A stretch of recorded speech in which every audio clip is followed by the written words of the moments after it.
Fala sócio, beleza? Rafael Seabra aqui do Quero Ficar Rico e nesse vídeo eu vou falar sobre a nova emissão de cotas do HGRU11, o CSHG Renda Urbana, um dos grandes fundos imobiliários do Brasil com um perfil bem diferente. A gente vai falar bastante sobre ele, mas eu já queria que você deixasse agora nos comentários aqui embaixo. Você é cotista do HGRU11? Vai participar dessa subscrição? Vai exercer os seus direitos? Deixa aqui embaixo nos comentários, tá? Eu quero muito saber. Antes de falar especificamente sobre essa nova emissão de cotas, que será a quarta emissão, onde ele pretende captar até 700 milhões de reais, tá? Antes de falar sobre ela, eu vou falar um pouquinho sobre o fundo.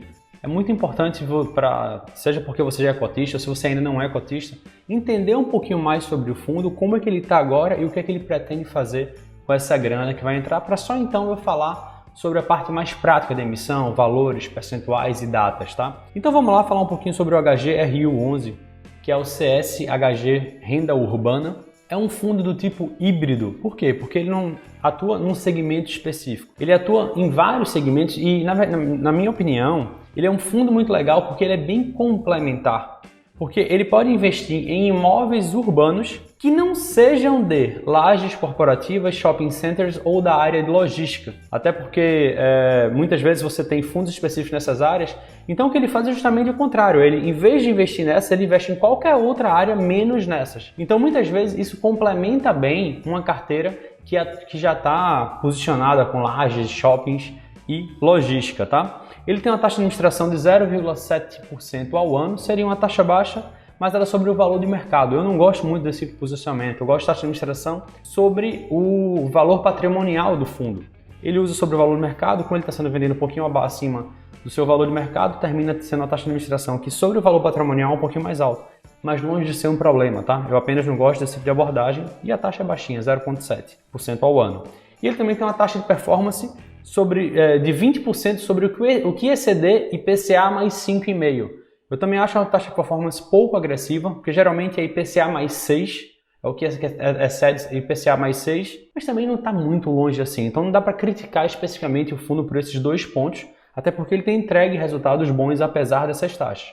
Não são as melhores taxas do mundo, mas são taxas ok. Ele é formado hoje por 15 ativos. Esses ativos estão espalhados por 4 estados: São Paulo, Bahia, Paraná e Rio de Janeiro, onde desses 15 ativos, 5 são do segmento educacional. Tem lá IBMEC, tem Estácio, tem Universidade de Mogi das Cruzes, tem lá 5 desses imóveis são para a área da educação e outros 10 são imóveis de varejo, sobretudo para os supermercados Big, né? Que ele tem o Big, ele atua também com o Sam's Club, tem o Maxi, enfim. Basicamente os imóveis da área de varejo são para esses grandes supermercados. E ele também tem uma participação relevante num fundo imobiliário que não é negociado, é um fundo fechado, que é o SPVJ11. Tem uma participação bem relevante, que ele utilizou inclusive a grana da emissão passada para fazer isso e foi um bom negócio. Terminou sendo um bom investimento que ele fez, que tem dado bons retornos para o fundo, tá? Então, só para você ter uma ideia de como está a distribuição, você viu agora, ele tem vários imóveis, 15 imóveis atualmente, e como é que está a distribuição da receita do fundo por locatário. Ela tem uma concentração relevante na Big. O Big Supermercados ele representa 54,5% da receita do fundo.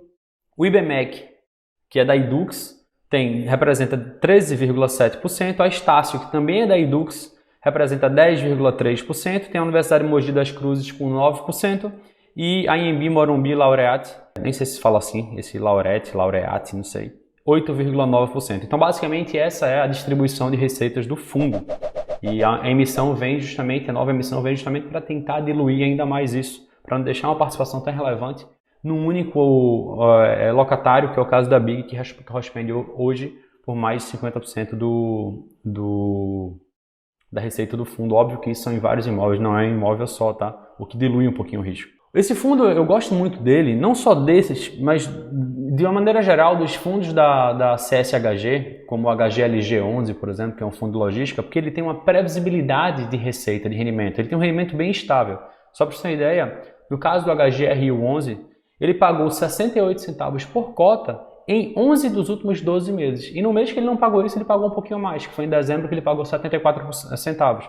Então ele faz uma gestão de caixa muito legal, quando ele recebe um pouquinho mais, ele faz uma reserva, ele acumula. Quando ele recebe um pouquinho menos, ele complementa dessa reserva para poder tentar dar uma rentabilidade estável, para um pagamento de rendimentos estáveis, de distribuições bem estável para esse fundo. Eu gosto pra caramba disso.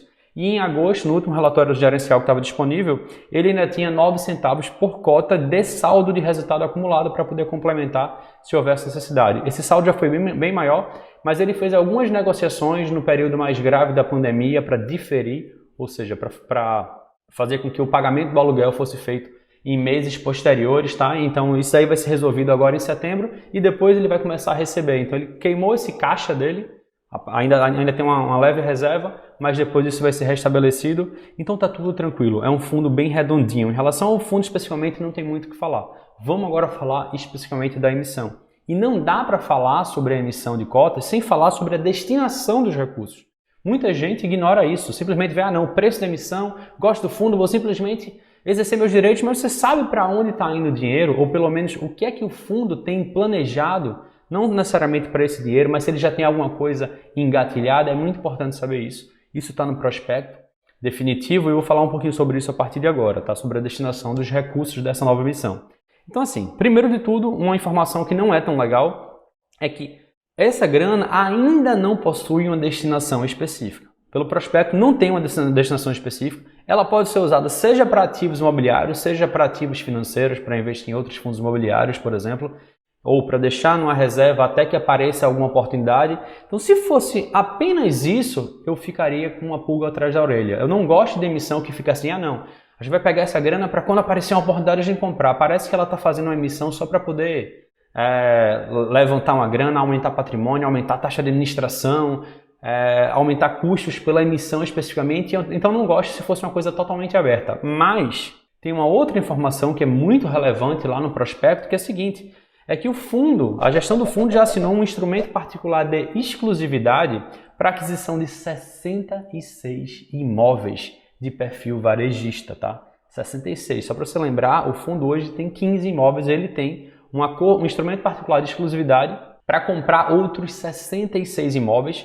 Esse acordo ainda está em processo de diligência jurídica, técnica e ambiental. Obviamente está sendo estudado com muito afinco para saber se realmente está adequado, não só do ponto de vista jurídico, mas do ponto de vista financeiro, do ponto de vista técnico, do ponto de vista ambiental. E essa aquisição ela teria um custo de 450 milhões de reais se ele exercesse na totalidade, um custo aproximado, tá, para fazer essa compra de 66 imóveis. Então daria e sobraria. Essa emissão vai captar pode captar até 700 milhões, então seria dinheiro mais do que suficiente para poder bancar essa grana, esses 450 milhões, para adquirir esses 66 imóveis. Interessante. E o cap rate desses imóveis, ou seja, o quanto esses imóveis têm potencial para gerar de retorno ao ano, seria de 8,5% no primeiro ano, 7,9% no segundo ano e 7,2% no terceiro ano. São cap rates bem interessantes, principalmente quando a gente vê como o fundo tem rendido nos últimos meses, nos últimos 12 meses, por ser um fundo de imóveis, de fato,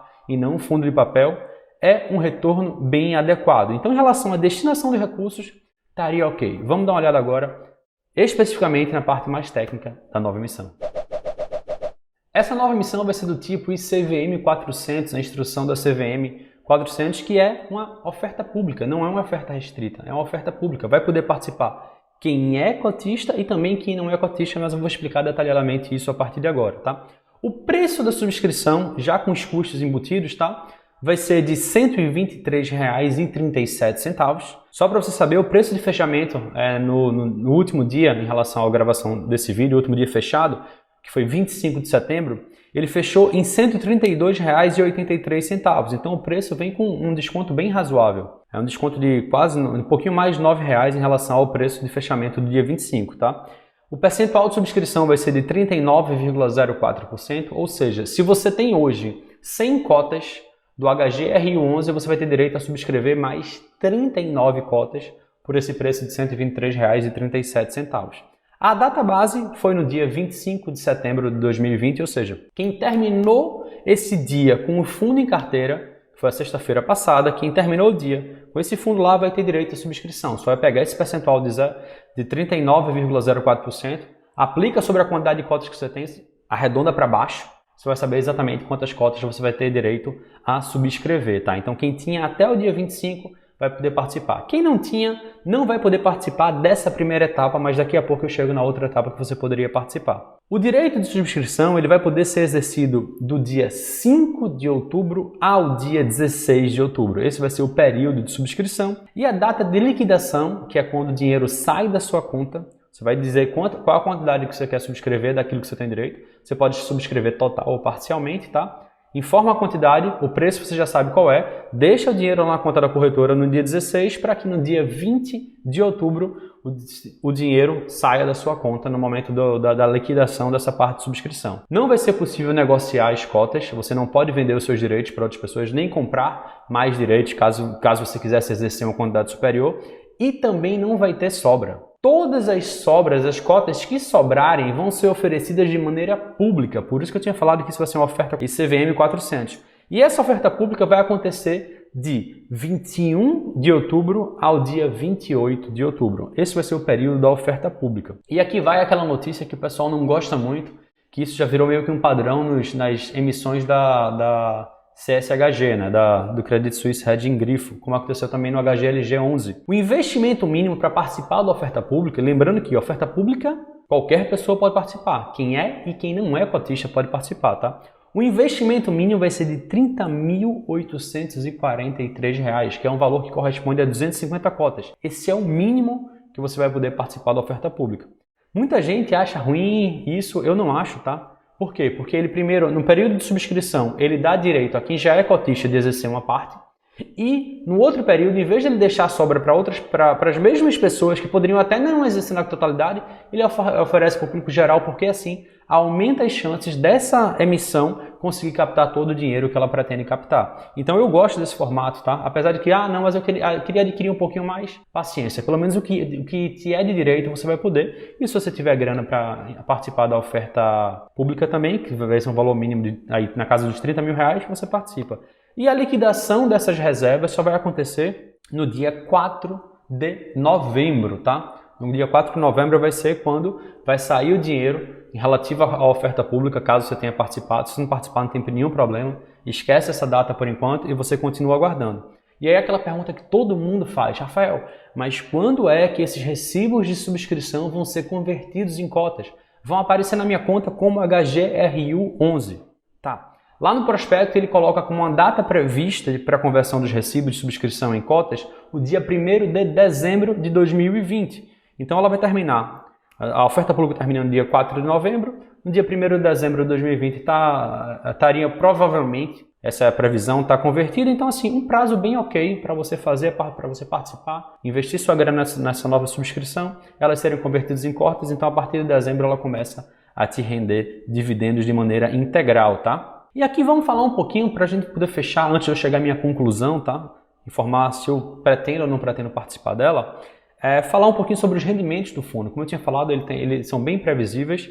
Nos últimos 12 meses, esse fundo, o HGRU11, pagou R$ 8,22 por cota. Essa foi a quantidade de rendimentos que ele pagou nos últimos 12 meses, tá? Não há nenhuma garantia de que ele vai pagar esse mesmo valor nos próximos 12 meses, mas isso foi o que ele pagou, e como ele é bem previsível, deve ser alguma coisa muito próxima disso, um pouquinho mais, um pouquinho menos. Então quando você pega esse valor de R$ 8,22 por cota nos últimos 12 meses e divide pelo preço de subscrição, que vai ser de R$ 123,37, a gente chega a um dividend yield em relação ao preço de subscrição de 6,66%.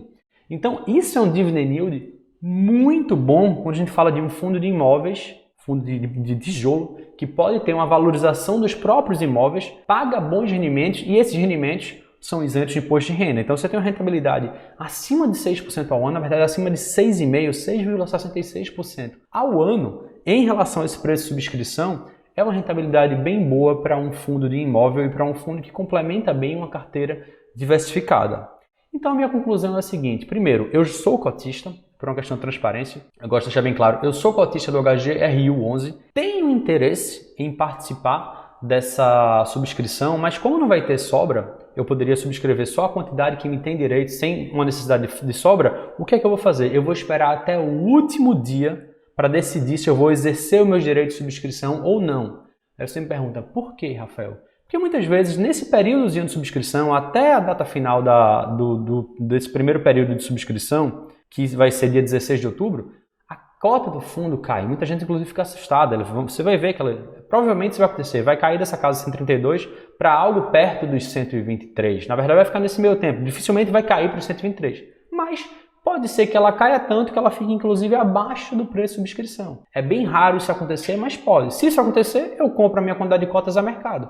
Se não acontecer, eu exerço na totalidade os meus direitos de subscrição. Então essa vai ser a minha decisão em relação a esse fundo. Eu pretendo participar, mas eu vou esperar até o último dia, tá? Fica até como dica para vocês. Eu sempre faço isso. Espero até o último dia, porque se o preço de mercado estiver acima da subscrição, eu exerço o direito. Se o preço de mercado estiver abaixo, eu compro a mercado, em vez de exercer meu direito, tá? Já aconteceram casos recentemente, acho que foi o RCRB11, um fundo que eu também sou cotista, que eu exercia a preço de mercado. Eu preferi, em vez de exercer, eu comprei a preço de mercado a mesma quantidade que eu teria direito, tá? Então é isso.